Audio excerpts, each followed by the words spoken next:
Chers apprenants, ravis de vous retrouver comme tous les matins dans la salle des profs de la télévision Futurs Médias, une salle exceptionnellement ouverte pour les élèves en cette période difficile de confinement. Mais rassurez-vous, nous sommes là pour vous accompagner à garder le contact école-enseignant, mais aussi plutôt le contact école-élève, mais aussi le contact école-enseignant grâce à des enseignants très dévoués, très déterminés qui font le sacrifice de nous accompagner tous les matins dans la salle des profs de la télévision Futurs Médias, salle que je partage certes avec des enseignants qui sont venus donner des cours, mais salle que je partage aussi avec le docteur Massamba. Docteur Massamba, bonjour, merci d'être là, plaisir de vous retrouver. Merci, le plaisir est partagé. Merci Astou, c'est un honneur pour nous enseignants de voir une journaliste de ton talent, machallah, avoir aussi d'entrain, aussi de joie à nous accompagner. Et je pense que c'est hyper important pour nous, enseignants, de savoir que nous sommes les bienvenus et en tapis rouge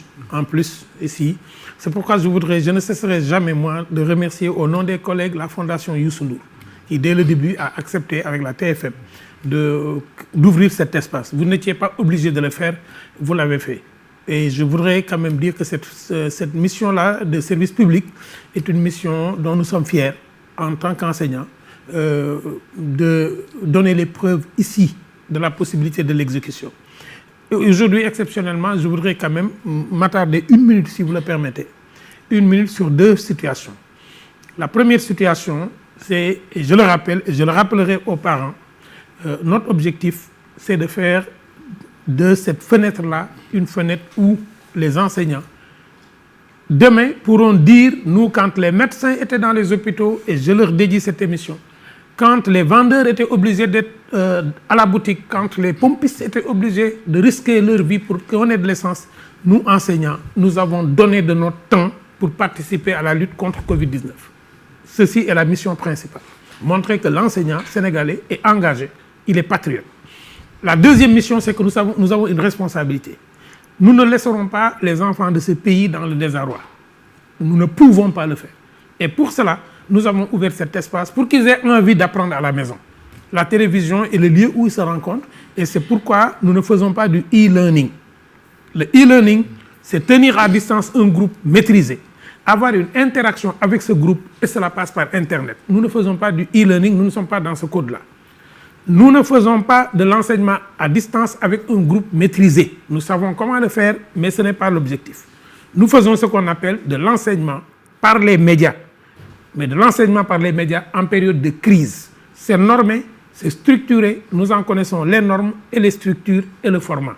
Mais pour terminer, nous avons un programme de télévision et nous déroulons notre programme de télévision qui s'appelle La Salle des Profs. Et la télé a ses réalités. Exactement. Merci beaucoup, docteur Massamba. En tout cas, bienvenue. Et aussi, merci à tous ces enseignants pour les sacrifices qu'ils font. Parce que préciser que parfois, ils viennent de très loin et le couvre-feu, ce n'est pas très évident de circuler facilement. Mais la preuve, il y a des professeurs qui viennent nous avons M. Gueye qui vient de Rufisque. Nous avons des professeurs qui viennent de Bargny. Nous avons des professeurs, le professeur de musique, il était venu de Bargny, le professeur qui était venu de Kaffrine. Nous avons en cette période de couvre-feu des professeurs qui viennent de Diamniadio, des enseignants qui viennent de Diamniadio. Ils viennent d'un peu partout. Il y en a qui rentrent chez eux quand on a fini l'émission, qui rentrent chez eux très tard. Il y en a qui rentrent chez eux à 2 minutes, 3 minutes avant le couvre-feu. Mais ils prennent ce risque-là.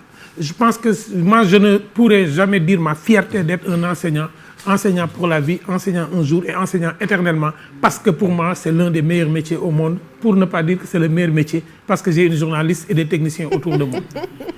Merci beaucoup. En tout cas, c'est un métier noble. Merci donc, chers enseignants, pour tous ces risques que vous prenez tout le temps au quotidien pour nous apprenants, pour nous servir. Donc, alors à nous apprenants de faire des efforts, faire l'effort de réussir pour satisfaire tous ces sacrifices et le sacrifice des parents et le sacrifice des enseignants. En tout cas, c'est notre obligation à nous apprenants. Je me mets dans le lot des apprenants. Merci beaucoup. Merci, docteur Massamba. Nous avons ce matin avec nous M. Gueye, Ousmane Gueye, qui était là hier aussi avec nous pour servir les élèves qui sont en classe de CM2. M. Gueye, bonjour. Merci aussi encore d'avoir fait le sacrifice, le déplacement et de prendre tous ces risques pour l'honneur des enfants, pour la patrie, pour la nation.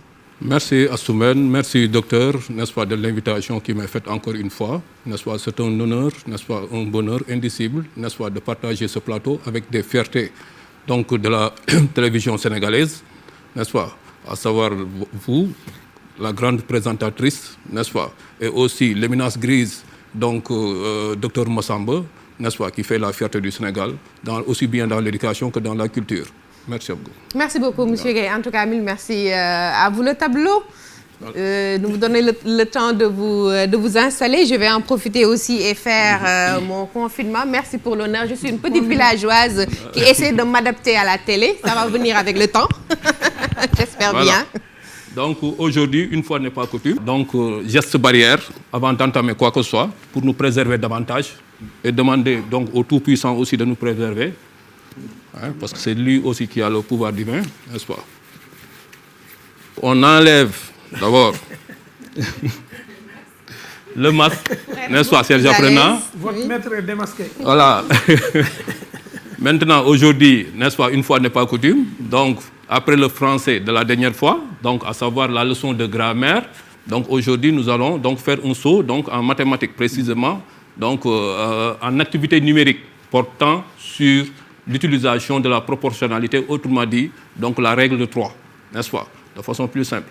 Donc ici, nous allons voir donc, les situations.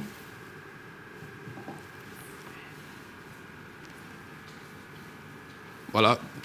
Donc ici, avant de faire, donc, d'entamer la nouvelle leçon, donc on va procéder donc, à la correction donc, de la leçon de grammaire, donc l'analyse logique, n'est-ce pas? Donc ici, la première phrase, l'exercice d'évaluation. On avait donné 2 phrases hein, donc, à analyser. La première phrase, Tante Awa n'ignore pas que les jeunes filles d'aujourd'hui s'y connaissent peu en cuisine. Excusez-moi les filles, n'est-ce pas? Donc c'est un petit taquin là. Voilà. Donc voilà. Donc comme on l'avait dit l'autre jour, le processus est à respecter. Si vous respectez le processus, il n'y a aucun souci donc, par rapport donc, à l'exactitude donc, de l'analyse logique. Qu'est-ce qu'il faut faire? Comme je l'ai dit l'autre jour, on identifie donc, les verbes conjugués. Et comme l'a suggéré donc, la grande présentatrice, il peut y avoir donc, des verbes à l'infinitif. Mais ça, c'est de notre niveau, avec les propositions infinitives. Donc ici, on souligne donc, les verbes conjugués. Ici, ignore. Ici, connaissent. Ce qui fait que donc, il y a 2 propositions parce qu'il y a 2 verbes conjugués, n'est-ce pas? Et après, le mot lien, c'est que. Donc, c'est ce qu'on a fait. On a décomposé la phrase. Donc, en proposition. La première proposition, et ça devient facile, Tante Awa n'ignore pas, n'est-ce pas? Proposition principale. Et la deuxième proposition, le reste de la phrase, que les jeunes filles d'aujourd'hui s'y connaissent peu en cuisine.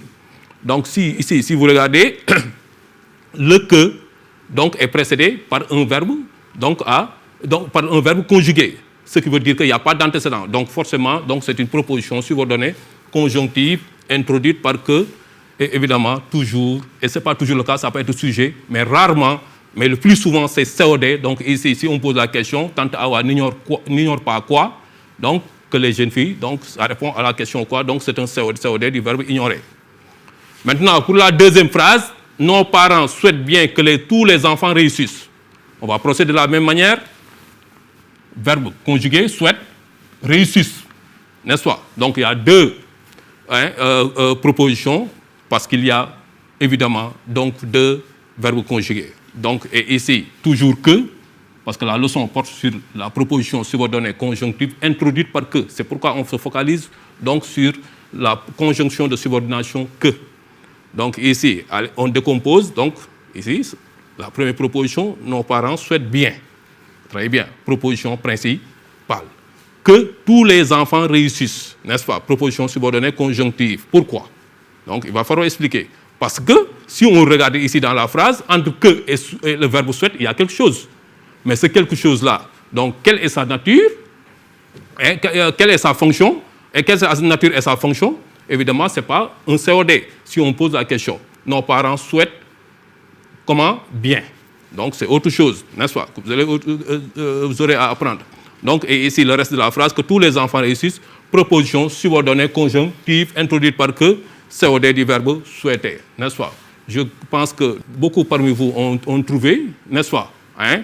Donc, et que l'exercice s'est avéré donc facile après les explications fournies, n'est-ce pas? Donc voilà. Merci pour la correction. Hein? Monsieur Gueye pour la correction. Maintenant, bon, nous passons à la leçon du jour ou bien au cours du jour si vous préférez.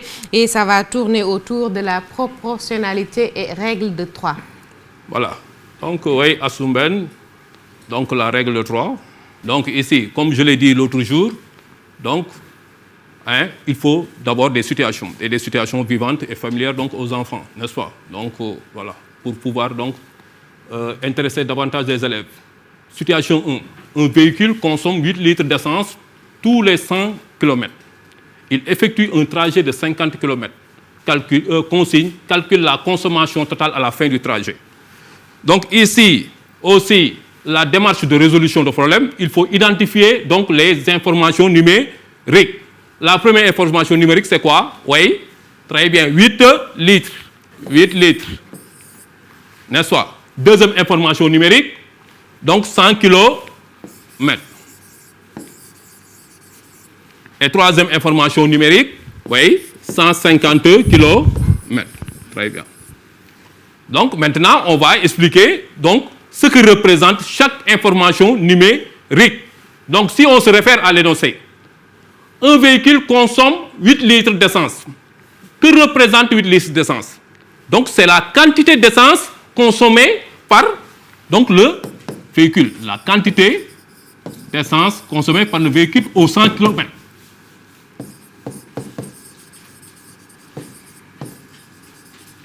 Au 100 km, c'est important de préciser ça. Donc pour 100 km, hein, l'essence, oui, au 100 km. Donc, c'est la quantité d'essence consommée par le véhicule au 100 km. Maintenant, pour les 100 km, c'est la distance parcourue pour 8 litres d'essence.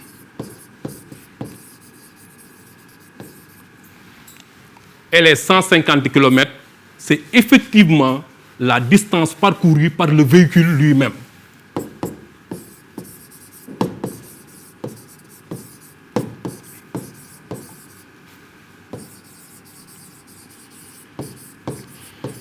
Par le véhicule. Maintenant, il se trouve ici qu'on a 3 informations numériques. Et on nous demande une 4e information numérique. Calculer la consommation totale à la fin du trajet. Si on se réfère donc à la formulation donc, de la consigne, la consommation. Et ça nous renvoie à quoi? Oui, donc aux unités de capacité, c'est-à-dire de quantité. Très bien, aux unités de capacité. Donc ici, qu'est-ce qu'il faut trouver? Oui, des litres, très bien. Mais ici, il faut schématiser pour rendre claire donc, la démarche. N'est-ce pas? Donc ici, pour 100 km, le véhicule a consommé 8 litres d'essence. N'est-ce pas? Maintenant, on sait qu'effectivement, le véhicule ne s'est pas limité aux 100 km, mais il a fait donc 150 km de trajet. Donc 150 km, ça correspond à quoi? Regardez ici le tableau. Si vous regardez, les mêmes unités sont du même côté. Kilomètre ici, kilomètre ici. Maintenant, si les unités sont de la même famille, n'est-ce pas, et que les unités sont différentes, il va falloir convertir. Ce qui n'est pas le cas ici. On a kilomètre ici, on a kilomètre ici. Donc, ça ne vaut pas la peine, il n'y a pas y avoir de conversion. Et 8 litres ici. Donc, regardez ce schéma. Donc, ici, comment trouver le quatrième nombre? On fait une multiplication ici. Et après, on divise ici. C'est comme ça qu'il faut faire. Toujours le côté opposé. N'est-ce pas? De façon oblique. Donc, c'est comme ça qu'il faut schématiser. Donc, ça dit que donc, ici, donc, la consommation, c'est... On va revenir ici, 100 km. ça correspond à 850 km. Ça correspond à quoi? Donc ici, vous voyez, donc le côté opposé, n'est-ce pas? On sait que les 100 km, ça correspond à 8 litres. Maintenant, ce qu'on ne connaît pas, ce qu'on ignore, ce sont la quantité donc, utilisée nécessaire pour les 150 km. Donc ici, on multiplie donc, la consommation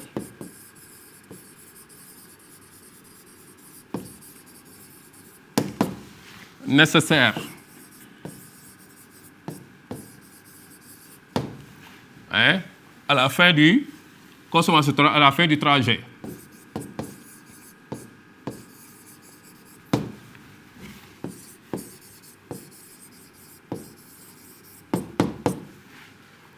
La consommation donc nécessaire pour tout le trajet. Pour le trajet. Ouais. Donc ici, comme on l'a indiqué, donc puisqu'on a dit consommation, donc on écrit 8 litres d'abord. Après, multiplié par 150, n'est-ce pas? Divisé par 100. On peut mettre kilomètres ici, comme on peut les ignorer, n'est-ce pas? Parce que ce qu'il faut comprendre avec la simplification des fractions, donc on peut simplifier. Donc on considère qu'on a simplifié. Donc et ici, on fait le calcul. Donc ici, 150 fois 8 litres, puisque la multiplication est commutative, donc on peut poser de différentes manières. Donc 8, ici, 8 et 0, ça fait 0. 8 fois 5, ça fait 40. J'écris 4, j'écris 0, je retiens 4. 8 fois 1, 8 et 4, ça fait 12. Ça fait 1200 litres divisé par, il ne faut jamais oublier ça, divisé par 100. Et ici, on a fait donc un calcul mental, donc diviser un nombre entier par 10, 100 ou 1000. Il n'est pas nécessaire donc de procéder au calcul. Donc ici, on barre les deux zéros, il reste combien? Oui, c'est égal à 12 litres. Donc il y a un quatrième nombre qui a été trouvé, qu'on devait rechercher, qu'on demandait de rechercher, alors qu'on nous a donné 3 nombres. Et à part de ces 3 nombres, il faut donc trouver le quatrième nombre. Donc c'est ça qu'on appelle donc la règle de 3. Donc, n'est-ce pas? Donc c'est ce qu'on appelle la règle de 3. Donc, et la schématisation est extrêmement importante donc, pour pouvoir dérouler facilement. D'accord. Donc on va passer à la deuxième situation. Donc ici, situation 2, lors du mariage de leur ami, Marie et Binte, hôtesse, choisissent le même tissu. Marie achète 6 mètres à 18 000 francs et Binte 4 mètres. Consigne, trouve la somme payée par Binte. Donc ici, comme on a fait tout à l'heure, donc on relève les données numériques. Donc 6 mètres, 18 000 francs. Et après 4 mètres. Vous voyez? Les 6 mètres. Donc c'est la longueur de tissu acheté par Marie, plutôt. N'est-ce pas? Ici, 18 000, c'est la valeur ou le prix des 6 mètres de tissu.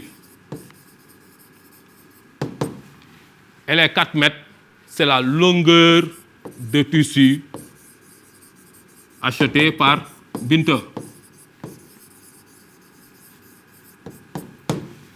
Regardez, après cette représentation, donc qu'est-ce qu'on ne connaît pas ici?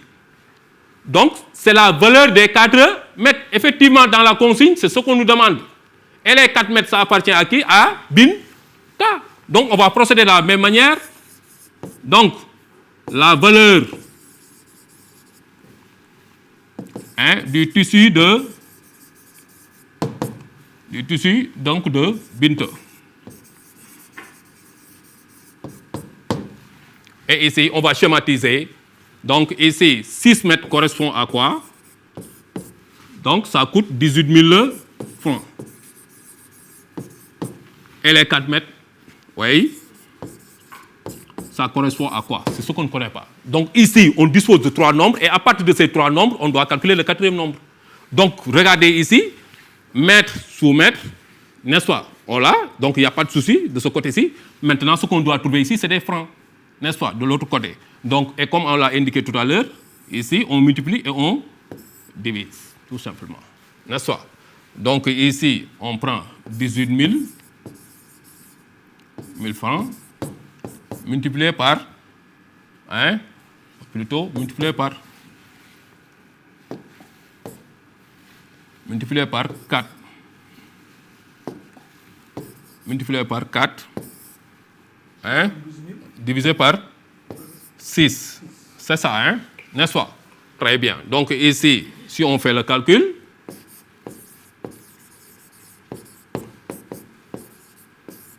ici, 4 fois 8, 32. J'écris 2, je retiens 3. 4 fois 1, 4 et 7. N'est-ce pas? J'abaisse les 3, 0. Et ici, je divise par 6. Dans 7, il y a combien de fois 6? Il y a une fois. 1 fois 6, 6. Autour de 7, il me reste 1. J'abaisse 2. Dans 12, il y a combien de fois 6? Il y a 2 fois. 2 fois 6, 12. 12 autour de 12, il me reste 0. Donc les 3 0 qui restent, on les affecte ici. Et ça donne 12 000 francs.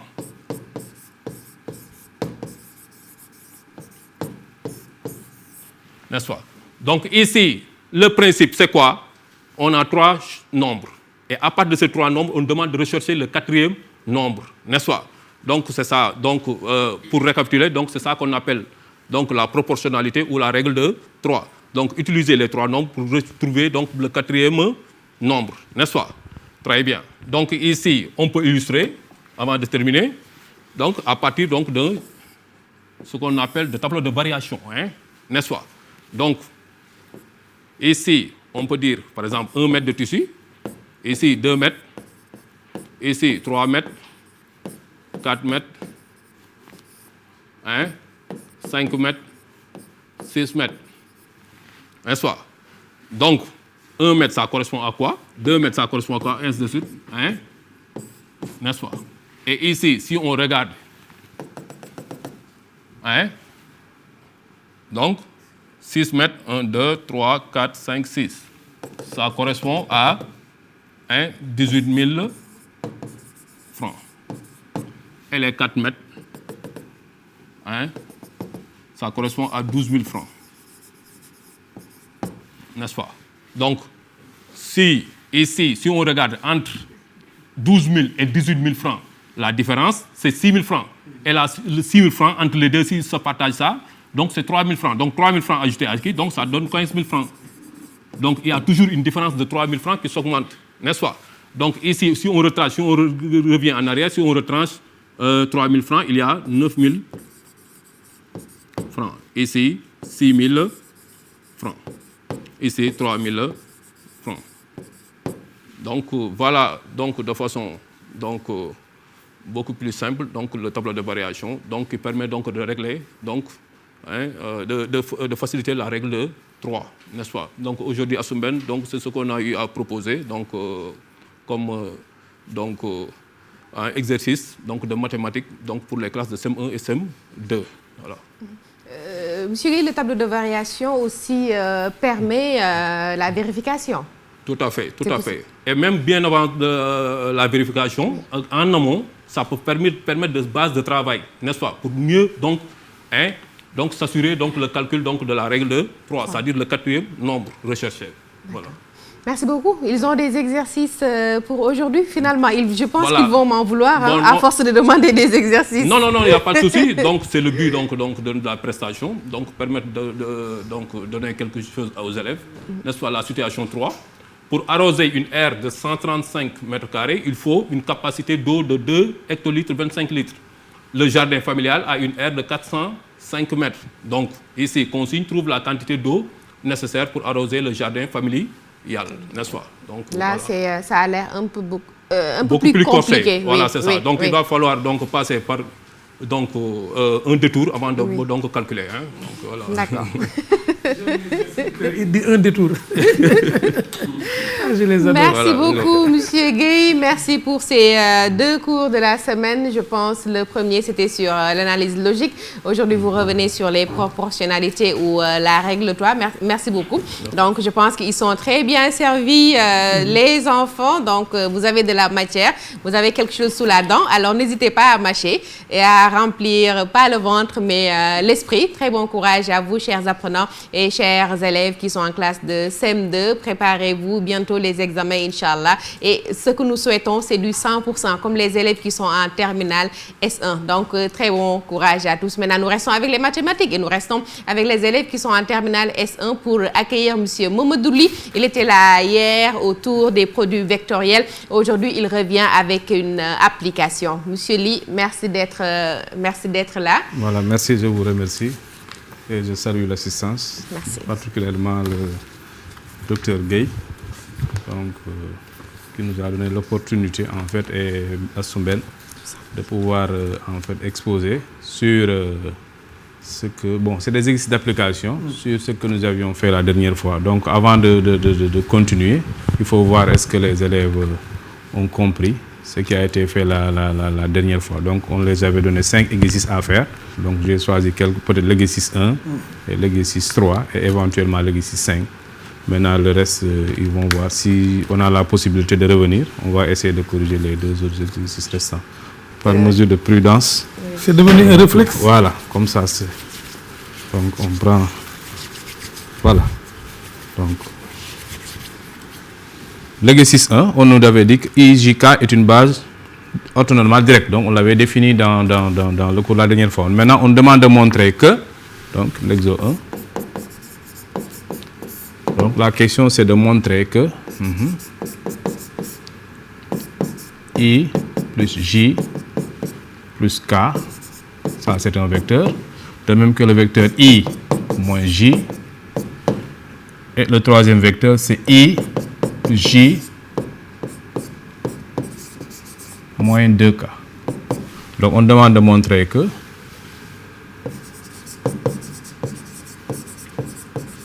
est une base orthonormale.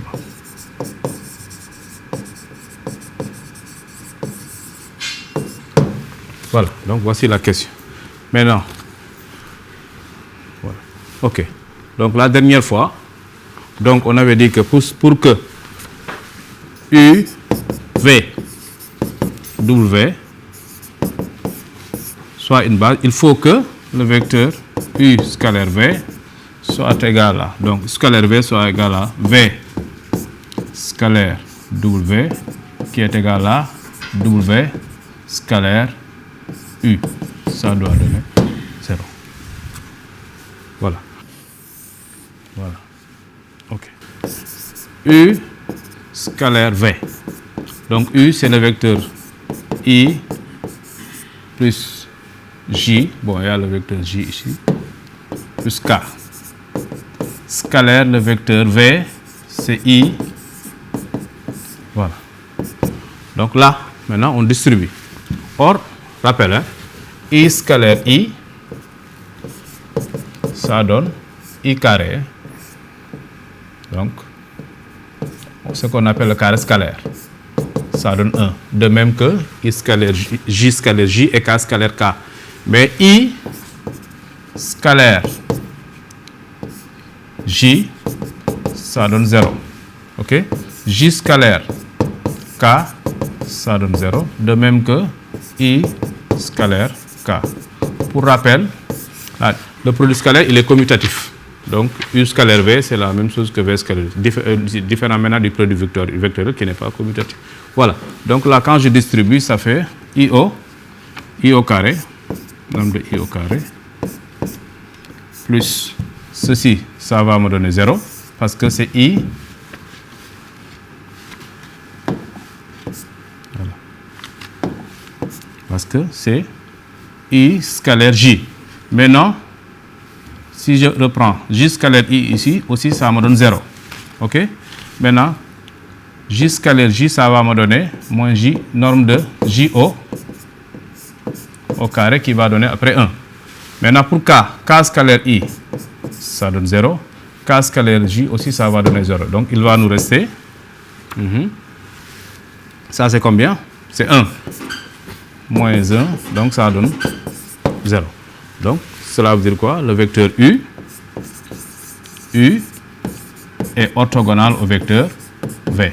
Donc, si le produit scalaire de deux vecteurs donne 0, cela veut dire que ces deux vecteurs sont orthogonaux. Donc, on va continuer avec maintenant V scalaire W.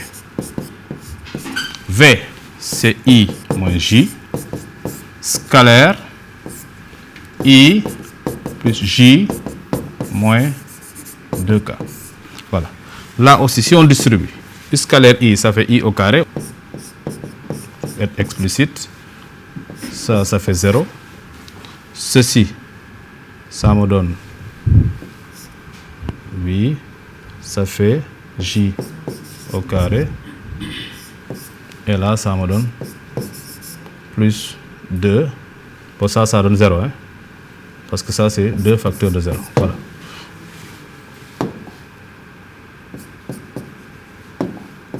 Voilà.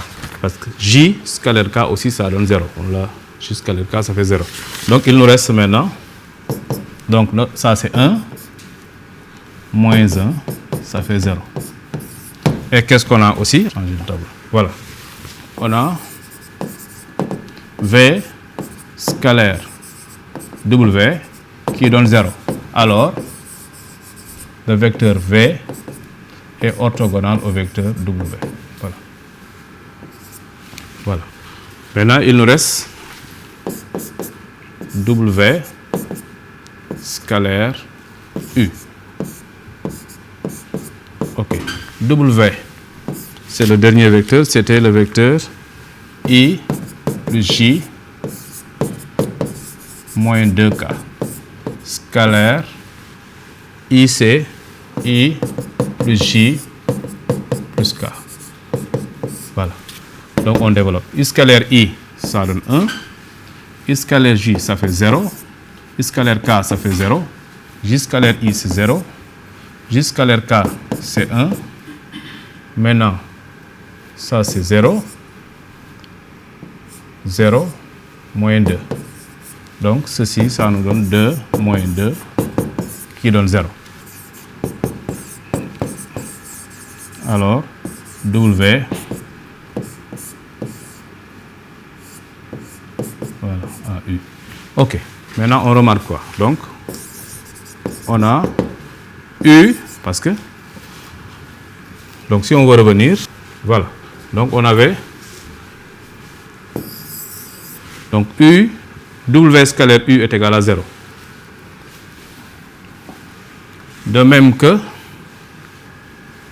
U scalaire V aussi donne 0. Donc, ça veut dire que les vecteurs sont orthogonaux. Voilà. Donc on a U scalaire V est égal à V scalaire W est égal à W scalaire U qui est égal à 0. Maintenant, il nous reste à calculer les normes parce que pour que ça soit, il faut que la norme de U soit égale à la norme de V soit égale à 1. Voilà. Maintenant, norme de U.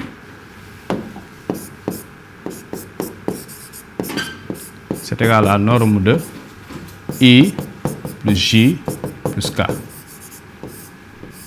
qui est égal à racine carrée de 3. OK? Parce que le vecteur là a pour coordonnées 1, 1, 1. OK? Parce que là, si vous calculez, les coordonnées de ce vecteur là, c'est 1, 1, 1. Donc, voilà. C'est 1 au carré.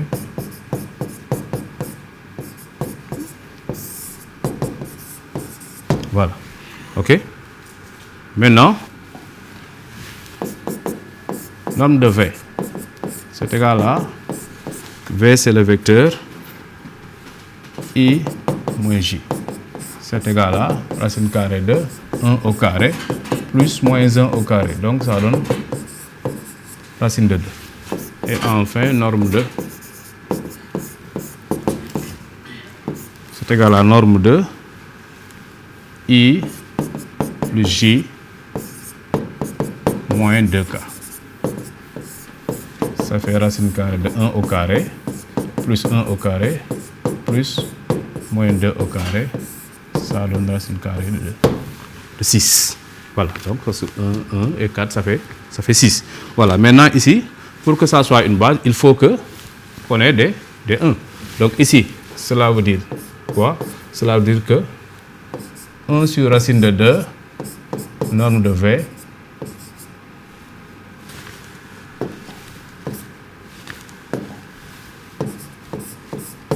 égale à 1. Ici, 1 sur racine de 6, norme de W est égal à 1. Et précédemment, ce qu'on avait avant, voilà. Ici aussi, on peut dire 1 sur racine de 3, norme de U est égal à 1. Voilà. Donc, à partir de là, maintenant, on peut conclure que, donc, ça, ce sera 1. Donc, alors, conclusion. Donc, qu'est-ce qui va constituer? Donc, c'est 1 sur racine de 3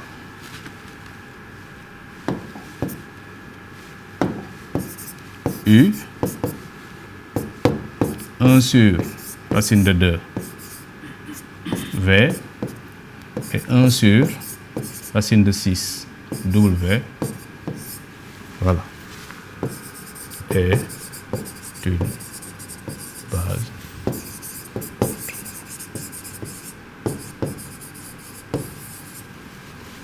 Voilà. Donc, c'était ça la question, de démontrer que c'est une base orthonormale. Voilà. Donc, parce que sinon, il faut que les normes soient égaux. Donc, les normes doivent être égales à 1. Sinon, si les normes ne sont pas égales à 1, on ne peut pas avoir une base orthonormale. Okay? Parce qu'on l'avait défini même. OIJK est une base orthonormale si I, J et K sont des vecteurs unitaires. Un vecteur unitaire, c'est un vecteur dont la norme est égale à 1. Voilà. Merci beaucoup. D'habitude, M. Ly, c'est une épreuve qui va prendre combien de temps pour l'élève et la notation?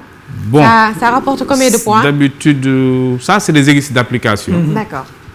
Qu'on n'évalue pas, mais ça peut faire partie d'un exercice. D'accord. Donc, ça peut être une ou deux questions. Une partie. Une première ou une deuxième question d'un exercice ou bien d'un problème.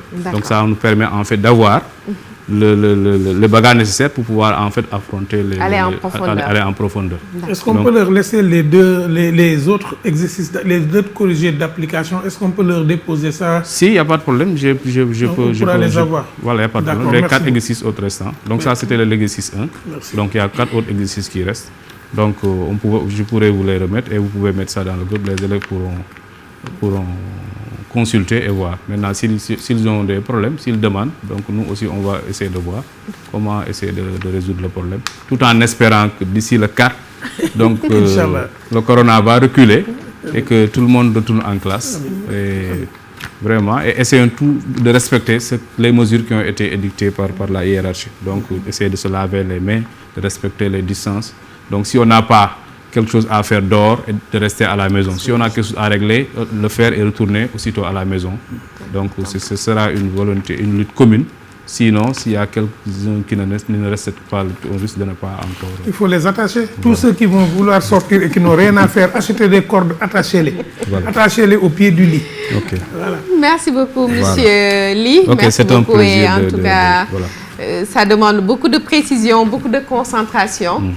Merci beaucoup. Okay, merci. Merci. Merci et félicitations. Voilà. Merci beaucoup. Merci. Encore une fois, bravo à vous et aussi bravo aux élèves qui sont en classe de terminale S1. C'est pas très évident, mais bon, c'est la vie. Ça demande beaucoup d'efforts, peu importe le domaine où nous sommes. Mais oui, ce qui est bien, c'est de préciser aussi que voilà. Il y a une catégorie de filières qui sont des filières où les élèves, depuis généralement la 4e, la 3e, on commence à les orienter. Il ne s'agit pas de dire qu'il y a des surélèves et des moins élèves, non. Ce n'est pas la question. Il y a des matières qui demandent beaucoup plus de concentration, qui demandent beaucoup plus de technicité, qui demandent beaucoup plus de travail et de persévérance au niveau des mathématiques et des sciences. Et cette sélection, elle est naturelle. Autant on sélectionne de très bons élèves pour qu'ils deviennent de très bons élèves de lettres, qui vont être orientés dans des disciplines. Ici, en S1, l'avantage, c'est qu'il y a un suivi rapproché. Ce suivi-là permet aux professeurs, sur des domaines aussi complexes, d'avoir du temps pour chaque élève suffisamment. Je pense que c'est une discrimination positive dont tous les pays ont besoin. Et moi, je félicite la patience et la douceur de ce professeur de mathématiques-là. Je pense que tous les professeurs de mathématiques qui sont passés en terminale, est-ce que ce soit Fadel Ndiaye, que ce soit lui, sont des professeurs qui ont un tempérament qui fait que l'élève peut compter sur leur patience. Parce qu'il faut être extrêmement patient, extrêmement concentré. Parce que oublier un petit chiffre, c'est faire qu'une fusée, au lieu de décoller, va retomber sur terre. Voilà. Et je demande aussi aux professeurs de lettres d'être aussi pointueux et aux instituteurs pour la correction des ponctuations, la correction des accents. Un élève qui va oublier un accent, ce sera demain un chirurgien qui va oublier une aiguille dans le ventre de son patient.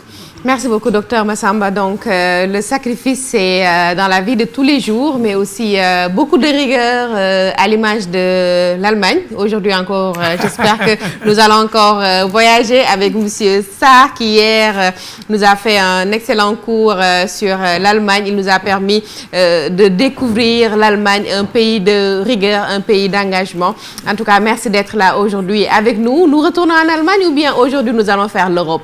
Merci Assou. Bienvenue. Merci, bonjour à tout le monde. Merci au docteur Massamba.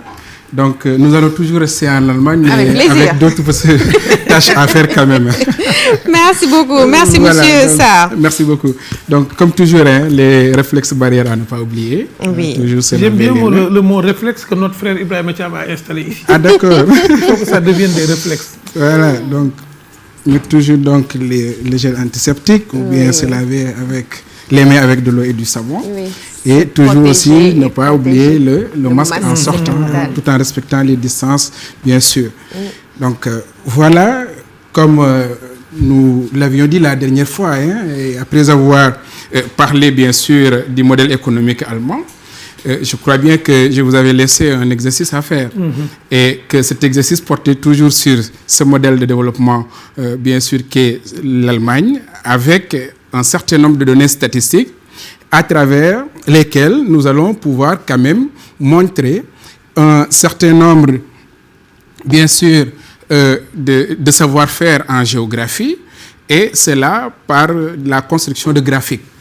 Vous savez bel et bien qu'aujourd'hui, selon les réalités du bac UEMOA, selon les normes du bac UEMOA, les épreuves généralement sont constituées avec 3 questions maximum, dans lesquelles quand même il y a un certain nombre de compétences à mesurer. Pour ce cas précis, nous allons nous intéresser à la construction de graphiques.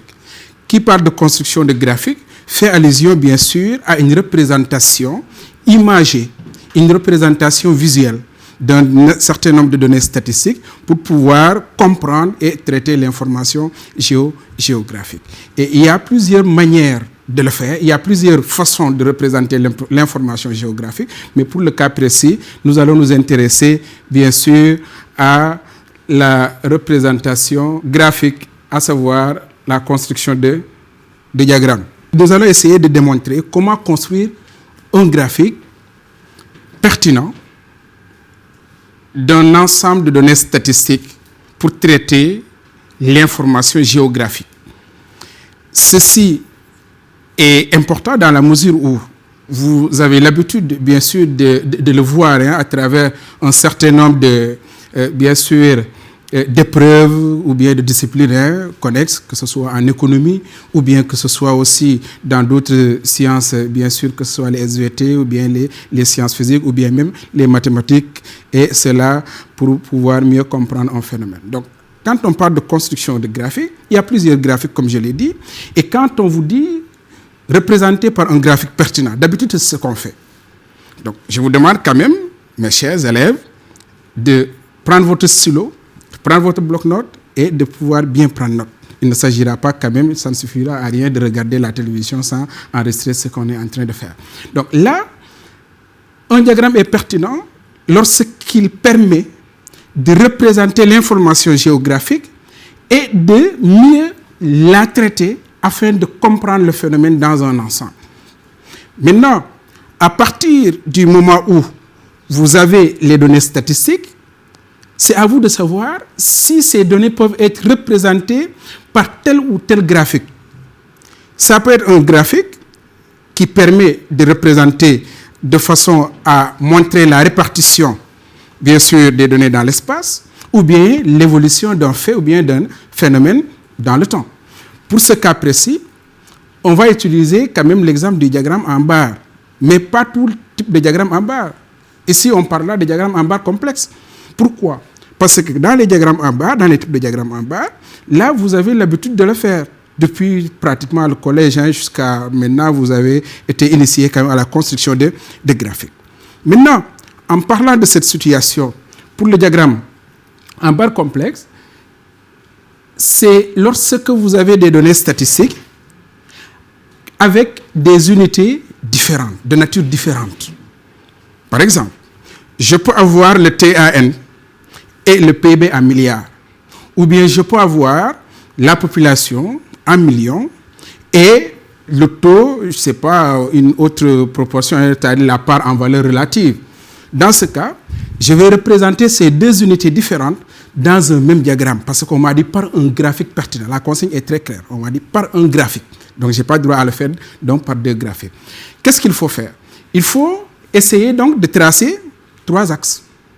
Contrairement au diagramme en bas simple où on a quand même à tracer deux diagrammes. Pour ce qui est de ce type de graphique, comme je l'ai dit, vous tracez 3 axes. C'est-à-dire 2 axes verticaux et un axe horizontal. Les axes verticaux vont représenter ce qu'on appelle les ordonnées, autrement donc les unités statistiques. Et l'axe horizontal, bien sûr, l'axe des abscisses va représenter les caractères, que ce soit les pays ou bien les pays. Après avoir représenté, tracé ces 3 axes-là, je vais essayer de mettre en place, je vais essayer de choisir une échelle pertinente, une échelle adéquate pour pouvoir représenter ces données-là dans mon repère. Et ceci, bien sûr, accompagné par un certain nombre d'éléments tels que la légende, le titre et bien sûr les identifications de ces 2 axes. Mais aussi ce diagramme, généralement, est accompagné d'une autre sous-consigne, à savoir l'interprétation. Il faut savoir aussi comment interpréter. Donc, en pratique, voilà, par exemple, un modèle, n'est-ce pas, de graphiques, de diagrammes pertinents, où vous avez à représenter le PIB par habitant. Donc, ça, c'est en millions de dollars. Et ici, ou bien en milliers de dollars. Et ici, vous avez la consommation par habitant en tonnes équivalent pétrole. Donc là, c'est 2 unités différentes. Je ne peux pas les mettre toutes ces 2 unités sur un même axe. Il faut créer donc un 3e axe pour pouvoir séparer ces 2 données, mais les représenter tous sur le même graphique. Donc, par rapport au support que je vous avais donné sur la leçon portant sur l'Allemagne, à travers un certain nombre de données statistiques, bien sûr, tirées de sources d'images économiques de 2017 et de 2018, vous avez vu ici qu'au niveau de l'Allemagne, vous avez la part que l'Allemagne a dans la zone euro, en pourcentage. Ici, c'est ces valeurs en exportation, ces valeurs en importation. Là, c'est le TAN en pourcent, et là, vous avez la population en millions. Donc, je vous demande maintenant, sur la base de ce graphique, sur la base donc de ce support, de représenter, d'après ce que je vous ai dit tout à l'heure, les diagrammes pertinents à la fois du TAN et des exportations de chacun de ces pays. Donc, ce que je dois faire, c'est de me dire maintenant quel est le diagramme qui me permet de représenter à la fois des pourcentages et des milliards de dollars, bien sûr, dans un même graphique.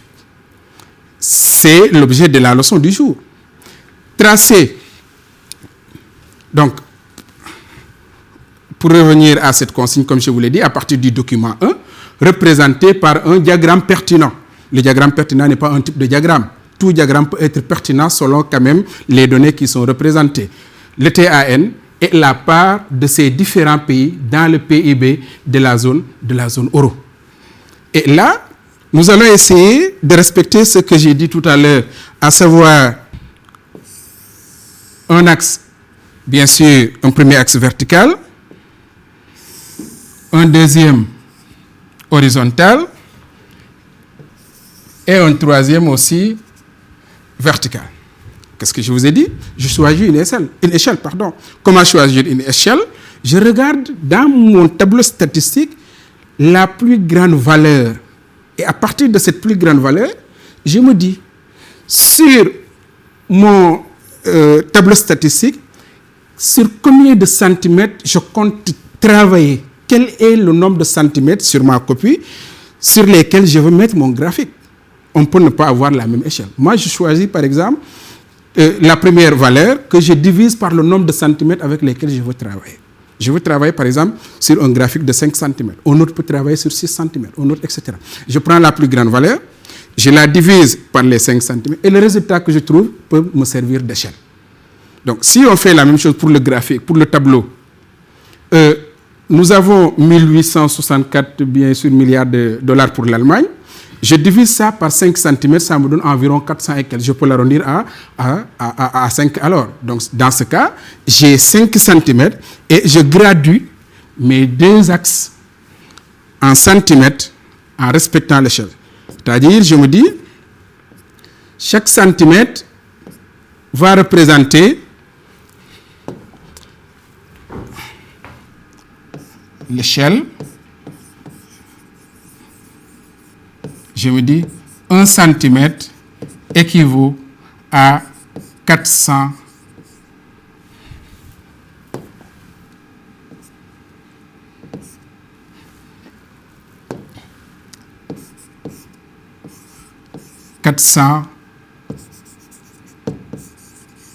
milliards de dollars. Là, c'est l'échelle que je choisis. Cela veut dire quoi? Que chaque centimètre ici va représenter 400 milliards. Donc ici, j'ai 400. Le centimètre suivant, je dois avoir 800. Le suivant, je dois avoir 1200. Ici, je dois avoir 1600. Et là aussi, je dois avoir 1800. Comme ma plus grande... Pardon. Donc, je dois avoir 2000. Comme ma plus grande valeur est de 1800 et quelques, je peux me limiter à 2000 parce que je ne vais pas dépasser les 2000 selon les normes, selon les résultats du tableau. Je dois représenter aussi la part dans le PIB de l'Union européenne de chacun de ces pays. Mais cette part est représentée en pourcentage. Au niveau de l'autre axe, je vais mettre ici les pourcentages. Ici, je mets les milliards. Je dis donc ici exportation en milliards de dollars. Et là, je dis par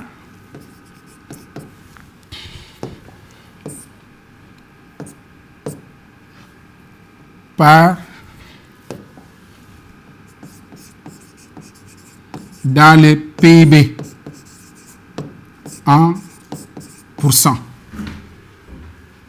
Donc là, sur cet axe, j'ai des pourcentages. Ici, sur cet axe, j'ai des milliards de dollars. Je choisis encore une autre échelle. Donc, je dois avoir donc deux échelles différentes. Après avoir choisi l'échelle en milliards, je vais choisir aussi une échelle pour les pourcentages. Là, je dois représenter la part du PIB. Donc, comme c'est 28,1, la plus grande part, je me dis donc 28 divisé par le nombre de centimètres sur lesquels je veux travailler.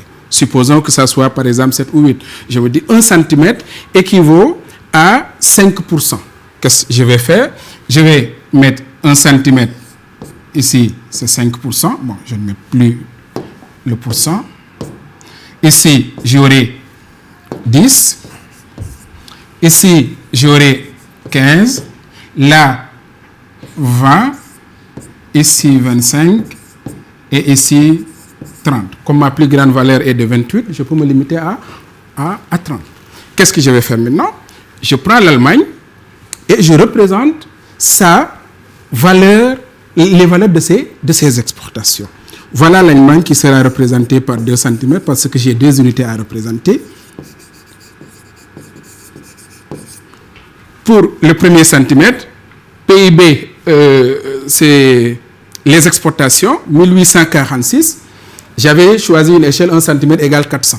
Pour représenter avec précision, je me dis 1846 je le divise par l'échelle, 400. Ça me donne, oui, à 4,6. Je me dis donc, ici, je vais compter 4 cm,6 mm.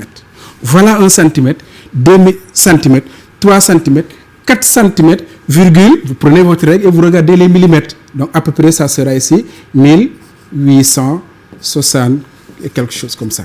Donc, vous voyez, c'est les 1800 que représente la valeur des exportations allemandes. Je trace alors la barre pour l'Allemagne jusqu'à 1800 pour représenter la barre de ces exportations. Donc les 1867 sont représentés par cette barre-là. Je regarde maintenant quelle est la part de l'Allemagne dans le PIB. C'est 1%, c'est 28. Je prends 28 par exemple que je divise par 10 ou bien que je divise par 5 selon le nombre de centimètres, selon donc l'échelle que j'avais choisie ici. 1 centimètre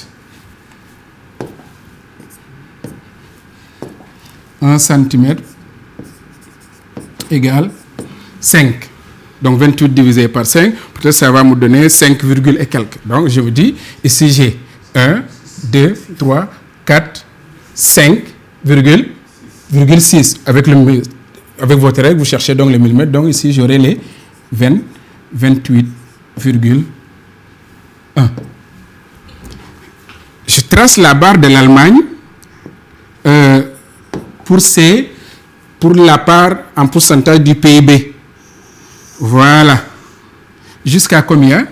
28. Je place donc ma règle de telle sorte à limiter les 28. Donc à peu près, donc on est là. Les 28 c'est ici. Et voilà, j'ai la barre de la part du PIB de l'Allemagne. Et ainsi, on fera la même chose pour les autres pays. Maintenant, n'oubliez pas quand même à chaque fois de mettre le titre tout à fait en bas. La légende aussi à côté et l'échelle. Ne mettez jamais l'échelle ou le titre ou la légende à la page suivante. Sinon, vous aurez donc à perdre les points réservés à cette question-là. Pour le PIB, je le représente en rouge. Et pour le T, pour la part du PIB en pourcent, je le représente en vert. Et au niveau de la légende, je vais le préciser. Un carreau rouge, je vais écrire devant exportation. Un carreau vert, je vais écrire devant part en pourcentage dans le PIB. Voilà, merci beaucoup, monsieur Sarr. Je pense qu'il y a fondamentalement 2 points à retenir. Oui. C'est que les variables qui sont d'unités différentes ne doivent pas figurer sur le même axe. Très bien. Ça, c'est la première chose Très à bien. retenir. Très bien, vous avez bien compris. Peut-être la deuxième chose à retenir, c'est qu'il faut avoir sur la même page du graphique Tout à fait. et le titre, et la légende, et l'échelle. Tout à fait. C'est capital. Donc, généralement, ce sont les critères de perfectionnement qui font la différence de l'attribution des points lors de l'examen, bien sûr, où l'élève peut bien tracer, mais il se retrouve avec 5. Et un autre qui a su respecter, en tout cas, tous ces éléments-là dans la même page, puis se retrouver avec 6 points pour la même question. Merci beaucoup. Merci. Merci beaucoup. En tout cas, mille merci pour ce cours d'histoire et de géographie, plutôt de géographie si vous préférez. Il est professeur d'histoire et de géographie autour de la construction en géographie. Merci beaucoup, monsieur Sarr. Merci. Ce fut une bonne dégustation. Et pour hier et pour aujourd'hui, encore mille merci. Merci aussi à monsieur Momodouli qui était là pour les classes de terminale S1. Et avec lui, nous avons vu les produits vectoriels. Il y a encore les exercices. N'oubliez pas, chers élèves, d'application à faire et la correction. Nous verrons éventuellement après comment est-ce que cela va se passer. Merci aussi à monsieur Gueye qui était là pour les élèves qui sont en classe de CM2. Mille merci à tous. En tout cas, c'est toujours un plaisir pour nous de vous servir. Docteur Massamba, dire aussi merci à toute l'équipe technique, l'équipe de production qui nous accompagne dans la réalisation de la salle des profs. Mais oui, merci à Mao Sissé, merci à Soumaré, merci à Abdourahmane Gueye, merci à qui encore j'ai pas off et qui encore merci à Khadija, merci à notre collègue Bala, hein? Merci à Mbissane, merci à... Qui nous a abandonnés. Merci au directeur.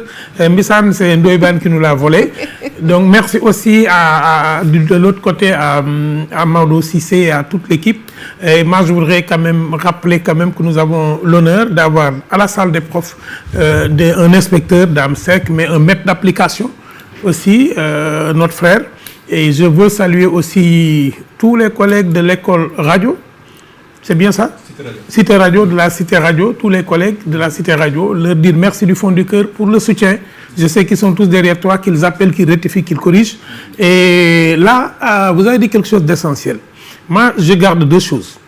L'expérience du maître, la patience du mathématicien, la fougue de jeunesse du géographe. Voilà le visage de l'école du Sénégal. Voilà le visage des enseignants du Sénégal. Moi, c'est le visage que je veux que l'on prenne. Je remercie maintenant ceux qui, quand on est dans les classes, sont en réunion avec l'État pour une meilleure condition de prise en charge de notre métier. Les secrétaires généraux de syndicats. Je veux les remercier. Tous ceux qui nous ont accompagnés. Il y en a qui nous ont vilipendés. On a du temps que leur dire merci. Parce qu'en nous attaquant, vous nous avez permis de nous corriger. Merci du fond du cœur à tous les syndicats qui ont donné de l'argent à l'État parce qu'ils ont montré que les enseignants sont engagés. C'est un visage très positif de notre métier. Du fond du cœur, nous vous remercions et nous espérons quand même, comme je l'ai dit, que cette semaine, nous finirons les cours et que le 4, vous serez tous dans les classes. C'est notre souhait le plus ardent. Voilà, merci beaucoup Dr Massamba et vivement le retour à l'école. En tout cas, ce sera un énorme plaisir et pour les élèves et pour les enseignants. C'est aussi un plaisir pour nous de vous servir. C'était tout pour aujourd'hui dans la salle des profs de la télévision Futurs Médias. Encore une fois, n'oubliez pas les cours, n'oubliez pas les exercices que vous pouvez partager sur la page igfm.sn du groupe Futurs Médias ou bien la salle des profs, page Facebook toujours du groupe Futurs Médias. Mais aussi essentiellement, n'oubliez pas votre livre de la semaine. Nous avons choisi... Akissi, mais vous avez la possibilité de choisir le Club des 5, vous avez la possibilité de choisir la collection Martine ou bien la collection Bibliothèque Rose. En tout cas, vous avez le choix, que vous soyez à l'école primaire, au collège ou bien au lycée. L'essentiel, c'est de lire. Merci à tous, très bon courage. Ensemble, nous y arriverons. Merci beaucoup. À demain, Inch'Allah.